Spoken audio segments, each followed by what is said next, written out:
মুরলির তারিখ 17 ফেব্রুয়ারি 2025।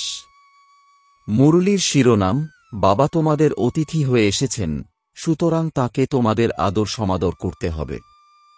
ভালোবেসে তাকে যেমন আহ্বান করেছ তেমনি তাকে আদরও দিতে হবে, নিরাদর যেন না হয়। প্রশ্ন, বাচ্চারা, তোমাদের কোন নেশা সবসময় ঊর্ধ্বগামী হওয়া উচিত? যদি নেশা অর্থাৎ ঈশ্বরীয় নেশা ঊর্ধ্বগামী থাকে, তাহলে তাকে কি বলা হবে? উত্তর, উচ্চ থেকেও উচ্চতর ব্যক্তিত্বের অধিকারী অর্থাৎ আসামি এই পতিত দুনিয়াতে আমাদের অতিথি হয়ে এসেছেন, এই নেশা সব সময় ঊর্ধ্বগামী থাকা উচিত। কিন্তু নম্বরানুসারে এই নেশা ঊর্ধ্বে থাকে। কেউ তো বাবার হয়েও সংশয় বুদ্ধির কারণে হাত ছেড়ে চলে যায়, একেই বলে তাদের ভাগ্য। ওম শান্তি। ওম শান্তি 2 বার বলতে হয়। বাচ্চারা তো জানে যে এক হলেন বাবা, দ্বিতীয় জন দাদা, দুজনে একত্রিত, তাই না? ভগবানের কত উচ্চ মহিমা করা হয়, কিন্তু শব্দ কত সাধারণ, গড ফাদার। শুধু ফাদার নয়, গড ফাদার হলেন উচ্চ থেকে উচ্চতর। ওনার মহিমাও উচ্চ। ওনাকে আহ্বানও করা হয় পতিত দুনিয়াতেই। তিনি স্বয়ং এসে বলেন যে সত্যযুগ, ত্রেতাতে কার রাজত্ব ছিল, কিভাবে হয়েছিল, এসব কারও জানা নেই। পতিতপাবন বাবা আসেন, কেউ তাকে পতিতপাবন বলে, কেউ বলে লিবারেটর অর্থাৎ মুক্তিদাতা। তাকে আহ্বান করে বলে স্বর্গে নিয়ে চলো। উচ্চ থেকেও উচ্চ তিনি, তাই না? পতিত দুনিয়াতেই আহ্বান করে বলা হয়, আমাদের ভারতবাসীদের শ্রেষ্ঠ করে তোলো। ওনার পজিশন কত বিশাল, হাইয়েস্ট অথরিটি তিনি। এই রাবণ রাজ্যের দুনিয়াতেই তাকে আহ্বান করা হয়। তিনি ছাড়া এই রাবণ রাজ্য থেকে কে মুক্তি দেবে? এইসব কথা যখন তোমরা বাচ্চারা শোনো তখন নেশাও ঊর্ধ্বে থাকা উচিত। কিন্তু এই নেশা ঊর্ধ্বগামী হয় না। মদের নেশা চড়ে যায়, এই নেশা অপূর্ণ থেকে যায়। এখানে হলো ধারণ করার বিষয়, ভাগ্যের ব্যাপার। বাবা হলেন অত্যন্ত উচ্চ ব্যক্তিত্বের অধিকারী অর্থাৎ আসামি। তোমাদের মধ্যেও কারো কারোরই নিশ্চয় থাকে। নিশ্চয় যদি সবার থাকত তবে সংশয়ে এসে পালিয়ে যেত কেন? বাবাকে ভুলে যায়। বাবার হয়ে তাঁর প্রতি কোনো সংশয় বুদ্ধি থাকা উচিত নয়। বাবা হলেন ওয়ান্ডারফুল। গাওয়াও হয়ে থাকে আশ্চর্যবৎ বাবাকে জানে, বাবা বলে ডাকে, জ্ঞান শোনে, অন্যদেরও শোনায়, তারপর মায়া এসে সংশয় বুদ্ধি বানিয়ে দেয়। বাবা বুঝিয়ে বলেন যে ভক্তি মার্গের শাস্ত্রে কোনো সার নেই। বাচ্চারা, তোমাদের মধ্যেও কেউ কেউই মাত্র স্মরণে স্থায়ী হয়ে থাকে। তোমরা অনুভবও করতে পারো স্মরণ স্থায়ীভাবে স্থায়ী হয় না। আমরা আত্মার হলাম বিন্দু, বাবাও বিন্দু। তিনি আমাদের বাবা, ওনার নিজের শরীর নেই। তিনি বলেন, আমি এই শরীরের অর্থাৎ ব্রহ্মাতনের আধার নিয়ে থাকি। আমার নাম শিব। আমি পরমাত্মা, আমার নাম কখনো পরিবর্তিত হয় না। তোমাদের শরীরের নামের বদল হয়। শরীরের প্রতিই নামকরণ করা হয়। বিবাহ হয়ে গেলে নাম বদলে যায়, তারপর সেই নামটাই স্থায়ী হয়ে যায়। বাবা বলেন, তোমরাও এটা নিশ্চিত করে নাও যে আমরা আত্মা। বাবা নিজের পরিচয় দিয়ে বলেছেন, যখন দুনিয়াতে অত্যাচার আর গ্লানি শুরু হয় তখনই আমি আসি। কোনো শব্দকে তোমাদের ধরে রাখার দরকার নেই। বাবা স্বয়ং বলেন, আমাকে নুড়ি পাথরের ভিতরেও আছি বলে কত গ্লানি করে থাকে, এটাও নতুন বিষয় নয়। কল্পে কল্পে পতিত হয়ে গ্লানি করে, আর তখনই আমি আসি। কল্পে কল্পে এটাই আমার পার্ট। এর মধ্যে কিছুই অদল বদল হতে পারে না। ড্রামায় নির্ধারিত, তাই না? তোমাদের মধ্যে কেউ কেউ জিজ্ঞাসা করে, তিনি কি শুধু ভারতেই আসেন? শুধু কি ভারতেই স্বর্গ হবে?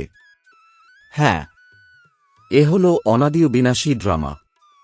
বাবা কত উচ্চ থেকেও উচ্চ। পতিতদের পাবনকারী বাবা বলেন, আমাকে আহ্বান করাই হয় এই পতিত দুনিয়াতে। আমি তো এভার পিওর। আমাকে তো পবিত্র দুনিয়াতেই ডাকা উচিত, তাই না?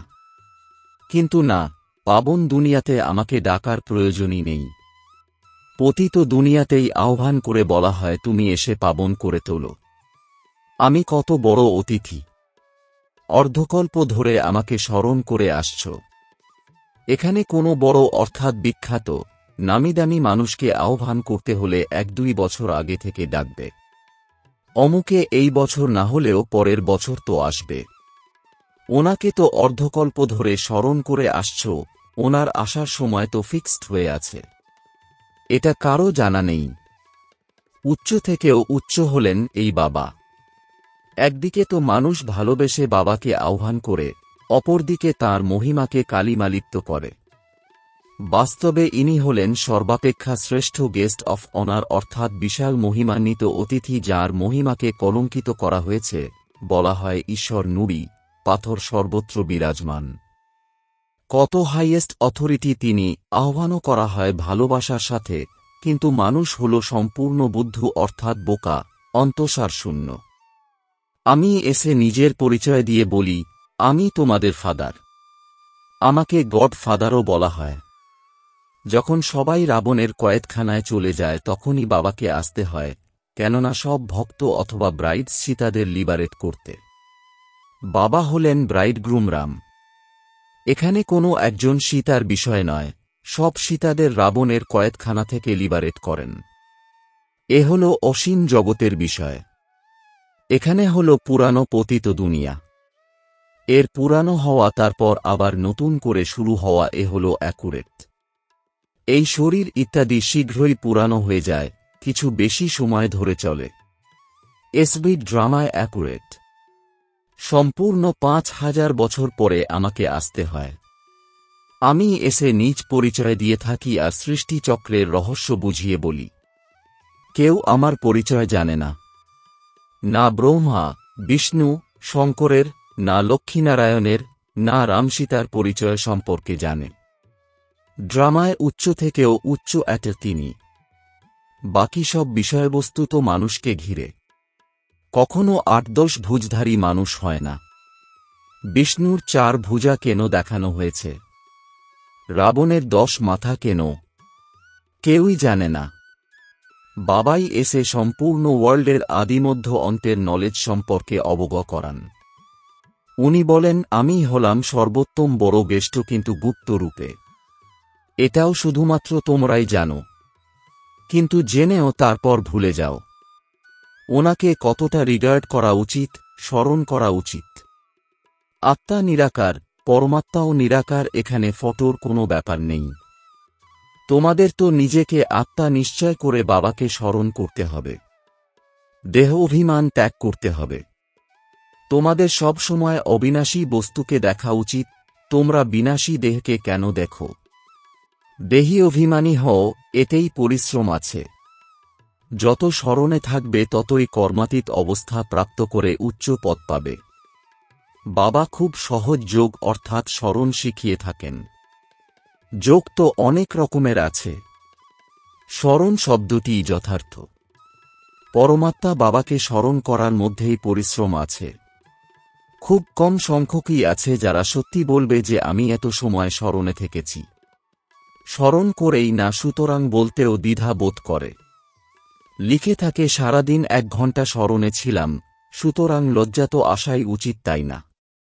এমন বাবা যাকে দিবারাত্র স্মরণ করা উচিত তাকে মাত্র 1 ঘন্টা স্মরণ করি, লজ্জা তো আসাই উচিত, তাই না? এতেই বড় গুপ্ত পরিশ্রম। বাবাকে আহ্বান করা হয়, কত দূর থেকে আসেন উনি, তিনি তো গেস্ট, তাই না? বাবা বলেন, আমি নতুন দুনিয়ার গেস্ট হই না, আসি পুরানো দুনিয়াতে নতুন দুনিয়ার স্থাপনা করতে। এ হল পুরানো দুনিয়া, এটাও কেউ যথার্থভাবে জানে না। নতুন দুনিয়ার আয়ুই জানে না। বাবা বলেন, এই নলেজ আমি এসে দিয়ে থাকি, তারপর ড্রামানুসারে এই নলেজ লুপ্ত হয়ে যায়। আবার কল্প পরে এই ভূমিকার পুনরাবৃত্তি হবে। আমাকে আহ্বান করে প্রতি বছর শিব জয়ন্তী পালন করা হয়। যা হয়ে চলে যায় তার বাৎসরিক অনুষ্ঠান অনুষ্ঠিত হয়। শিব বাবারও 12 মাস পর জয়ন্তী পালন করা হয়, কিন্তু কবে থেকে পালন করা হচ্ছে এটা কারও জানা নেই। শুধু বলে থাকে লক্ষ বছর হয়ে গেছে। কলিযুগের আয়ু লক্ষ বছর লিখেছে। বাবা বলেন এটা 5000 বছরের বিষয়। সর্বপ্রথম এই দেবতাদেরই ভারতে রাজ্য ছিল। সুতরাং বাবা বলেন, আমি ভারতের অনেক বড় অতিথি, আমাকে অর্ধকল্প ধরে অনেক নিমন্ত্রণ দিয়ে আসছে। যখন খুব দুঃখী হয়ে ওঠে তখন বলে, হে পতিত পাবন, এসো, আমি এসেছি পতিত দুনিয়াতে, আমার তো রথ চাই না। আত্মা অকাল মূর্তি, তার আসন এটা, অর্থাৎ ব্রহ্মা শরীর। বাবাও অকাল মূর্ত, এই আসনে এসে বিরাজ করেন। কেউ শুনলে চমকে যাবে, এ বড়ই রমণীয় বিষয়। যখন বাবা বলেন, বাচ্চারা আমার মতে চলো, মনে করো শিব বাবা মতো প্রদান করেন, মুরলি পড়েন। ইনি অর্থাৎ ব্রহ্মা বাবা বলেন, আমিও মুরলি শুনে তারপর শোনাব। শোনান তো তিনি। ইনি নম্বর 1 পূজ্য, তারপর নম্বর 1 পূজারী হন, অর্থাৎ ব্রহ্মা বাবা। এখন ইনি পুরুষার্থী। বাচ্চাদের সব সময় বোঝানো উচিত, আমি শিব বাবার শ্রীমত পেয়েছি। যদি কেউ উল্টো কথা বলে তাকে ঠিক করে দেবে, এই অটুট নিশ্চয় থাকলে তার রেসপন্সিবিলিটি শিব বাবার। এটাই ড্রামায় নির্ধারিত। বিঘ্ন তো আসবেই, অনেক কঠিন কঠিন বিঘ্ন আসে। নিজের সন্তানদের উপরেও বিঘ্ন আসে। অতএব সবসময় মনে করো শিব বাবা বোঝাচ্ছেন, তবেই স্মরণ থাকবে। কিছু বাচ্চারা ভাবে ব্রহ্মা বাবা মত প্রদান করেন, কিন্তু তা নয়। শিব বাবাই রেসপন্সিবল। দেহ অভিমান থাকার কারণে প্রতি মুহূর্তে ব্রহ্মাকেই দেখে। শিব বাবা কত মহান অতিথি। রেলওয়ের কর্মীরাও জানে না, নিরাকারকে কিভাবে জানবে বা চিনবে। তাঁর কখনো অসুখ হয় না, কিন্তু অসুখের কারণ বলে দেন। ওরা কি করে জানবে এনার মধ্যে কি আছে? তোমরা বাচ্চারাও নম্বরানুসারে জানো। তিনি সব আত্মাদের পিতা, আর ইনি অর্থাৎ ব্রহ্মা বাবা প্রজাপিতা, মানুষের পিতা। সুতরাং এনারা দুজন অর্থাৎ বাপদাদা কত বড় অতিথি। বাবা বলেন, যা কিছু হচ্ছে ড্রামায় নির্ধারিত, আমিও ড্রামার বন্ধনে আবদ্ধ। পূর্ব নির্ধারিত, তাই আমারও পার্টও। মায়াও ভীষণ প্রবল। রাম আর রাবণ উভয়েরই পার্ট রয়েছে। ড্রামায় যদি রাবণ চৈতন্য হতো তবে বলতো, আমিও ড্রামানুসারে আসি। এ হল সুখ দুঃখের খেলা। সুখ হল নতুন দুনিয়াতে, দুঃখ পুরানো দুনিয়াতে। নতুন দুনিয়াতে কত অল্প সংখ্যক মানুষ, পুরানো দুনিয়াতে অসংখ্য মানুষ। পতিত পাবন বাবাকেই ডেকে বলা হয়, পাবন দুনিয়া বানাও, কেননা পাবন দুনিয়াতে কত সুখ ছিল, সেই জন্যই কল্পকল্প আহ্বান করে। বাবা সবাইকে সুখ প্রদান করে যান। এখন আবার তাঁর পার্ট রিপিট হচ্ছে। সৃষ্টি কখনোই বিনাশ হয় না। বিনাশ হওয়া ইম্পসিবল। সমুদ্র এই পৃথিবীতেই আছে। এটা বিশ্বের 3rd ফ্লোর। বলে থাকে সৃষ্টি জলমগ্ন হয়ে যায়, সর্বত্র শুধু জল আর জল। তা সত্ত্বেও পৃথিবী তো ফ্লোর, তাই না? সেখানে জলও আছে। পৃথিবীর ফ্লোর কখনোই ধ্বংস হতে পারে না। জলও এই ফ্লোরের উপরেই রয়েছে। 2nd এবং 1st ফ্লোর, যা পৃথিবীর সূক্ষ্মবতন, আর পরমধাম, যেখানে কোনো জল নেই। অনন্ত জগতের 3টি তল আছে, যা তোমরা বাচ্চারা ছাড়া আর কেউ জানে না। এই খুশির খবর সবাইকে খুশির সাথে শোনাতে হবে। যারা সম্পূর্ণ উত্তীর্ণ হবে তাদেরই অতীন্দ্রিয় সুখের গায়ন রয়েছে। যারা দিবারাত্র সার্ভিসে তৎপর থাকে, সার্ভিস করতেই থাকে, তারাই অতীব খুশিতে থাকে। কখনো কখনো এমন দিনও আসে যখন মানুষ রাতেও জেগে থাকে, কিন্তু আত্মা ক্লান্ত হয়ে পড়লে ঘুমোতে হয়। আত্মা ঘুমোলে শরীরও শুয়ে পড়ে। আত্মা না শুলে শরীরও শোয় না। আত্মাই ক্লান্ত হয়ে পড়ে। আজ আমি ক্লান্ত হয়ে পড়েছি, কে বলে? আত্মা বলে। বাচ্চারা, তোমাদের আত্মঅভিমানী হতে হবে, এতেই পরিশ্রম। বাবাকে স্মরণ না করলে, দেহী অভিমানী না হলে দেহ সম্বন্ধীদের স্মরণ এসে যায়। বাবা বলেন, তোমরা নগ্ন এসেছিলে, নগ্ন হয়েই যেতে হবে। এই দেহের সম্বন্ধ ইত্যাদি ভুলে যাও। এই শরীরে থেকে আমাকে স্মরণ করলে শতপ্রধান হতে পারবে। বাবা কত বড় অথরিটি, বাচ্চারা ছাড়া কেউ জানে না। বাবা বলেন, আমি দীনবন্ধু, সবাই সাধারণ। পতিতপাবন বাবা এসেছেন, এটা জানলে জানা নেই কত ভিড় হবে। বড় বড় বিখ্যাত নামিদামি মানুষ এলে কত ভিড় হয়ে যায়। ড্রামাতে এনার ভূমিকা হল গুপ্ত। ধীরে ধীরে তোমরা যত অগ্রসর হবে তোমাদের প্রভাব বৃদ্ধি পাবে এবং বিনাশ সংঘটিত হবে। এমনি তো কিছু পাওয়া যায় না, স্মরণ করলে বাবার পরিচয় পেয়ে যাবে। সবাই পৌঁছতে পারবে না। যেমন যেসব কন্যা বা মাতা পরিবারের শৃঙ্খলে আবদ্ধ থাকে তারা বাবার সাথে মিলিত হতে পারে না, কত অত্যাচার সহ্য করতে হয়, বিকার ত্যাগ করতে পারে না। বলে সৃষ্টি তবে কিভাবে চলবে? বাবা বলেন সৃষ্টির বোঝা কি বাবার উপরে নাকি তোমাদের উপরে? বাবাকে জেনে গেলে এইরকম প্রশ্ন করবে না।